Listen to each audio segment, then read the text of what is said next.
ಆತ್ಮೀಯರೇ, ಎಲ್ಲರಿಗೂ ನಮಸ್ಕಾರ. ಇದೇ ತಿಂಗಳು 30ರಂದು ಕನ್ನಡ ಚಲನಚಿತ್ರ ಕೇಡಿ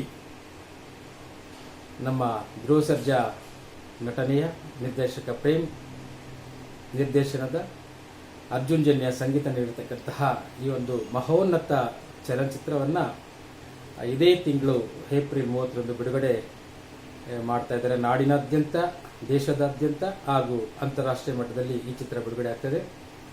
ಇತ್ತೀಚೆಗಷ್ಟೇ ಕೇಡಿ ಚಲನಚಿತ್ರದ ಹಾಡಿನ ಬಗ್ಗೆ ನಾಡಿನಾದ್ಯಂತ ಒಂದಷ್ಟು ಗದ್ದಲ ಸೃಷ್ಟಿಯಾಗಿತ್ತು. ಅದಕ್ಕೆ ನಾವು ಸಹ ಕರ್ನಾಟಕ ಸಂಘಟನೆಗಳ ಕನ್ನಡ ಒಕ್ಕೂಟ ಅದರ ವಿರುದ್ಧ ಒಂದು ಪ್ರತಿಭಟನೆಯನ್ನು ಸಹ ಮಾಡಿದ್ವಿ. ಕರ್ನಾಟಕ ಚಲನಚಿತ್ರ ವಾಣಿಜ್ಯ ಮಂಡಳಿಗೂ ಸಹ ಒಂದು ಮನವಿಯನ್ನು ಕೊಟ್ವಿ. ಇದಾದ ನಂತರ ನಮ್ಮ ನಿರ್ದೇಶಕ ಪ್ರೇಮ್ ಅವರು ಆ ಹಾಡಿನ ಸಾಹಿತ್ಯವನ್ನು ಬದಲಾಯಿಸಿ ಇಡೀ ಕನ್ನಡಿಗರ ಒಂದು ಕೂಗಿಗೆ ಬೆಲೆಯನ್ನು ಕೊಟ್ಟರು.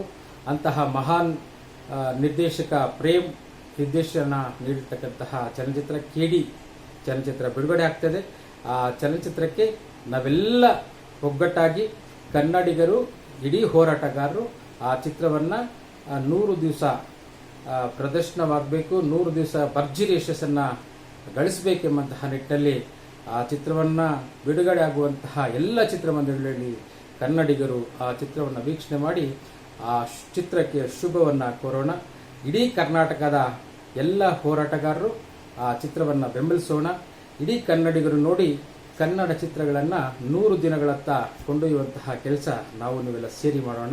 ಬನ್ನಿ, ನಾನು ಸಹ ಏಪ್ರಿಲ್ 30ರಂದು ಬಿಡುಗಡೆ ಆಗುವ ಕೇಡಿ ಚಲನಚಿತ್ರ ವೀಕ್ಷಣೆಗೆ ಆಗಮಿಸ್ತಾ ಇದ್ದೀನಿ. ಮತ್ತು ನನ್ನ ಜೊತೆ ಇರ್ತಕ್ಕಂಥ ಅನೇಕ ಕನ್ನಡ ಪರ ಸಂಘಟನೆಗಳು, ದಲಿತ ಪರ ಸಂಘಟನೆಗಳು, ಕಾರ್ಮಿಕ ಪರ ಸಂಘಟನೆಗಳು, ಮಹಿಳಾ ಪರ ಸಂಘಟನೆಗಳು, ಚಾಲಕ ಪರ ಸಂಘಟನೆಗಳು, ಹೀಗೆ ಹಲವಾರು ಸಂಘಟನೆಗಳ ರಾಜ್ಯಾಧ್ಯಕ್ಷರುಗಳು, ಪದಾಧಿಕಾರಿಗಳು, ಕಾರ್ಯಕರ್ತರು ಸಹ ಚಿತ್ರವನ್ನು ವೀಕ್ಷಣೆ ಮಾಡಲಿಕ್ಕೆ ಬರ್ತಾ ಇದ್ವಿ. ತಾವೆಲ್ಲರೂ ಬಂದು ಆ ಚಿತ್ರವನ್ನು ಯಶಸ್ವಿಗೊಳಿಸಬೇಕಂತ ಮತ್ತೊಮ್ಮೆ ಮಗದೊಮ್ಮೆ ತಮ್ಮಲ್ಲಿ ಕಳಕಳಿಯಿಂದ ಮನವಿ ಮಾಡ್ಕೊಳ್ತೀನಿ. ನಮಸ್ಕಾರ.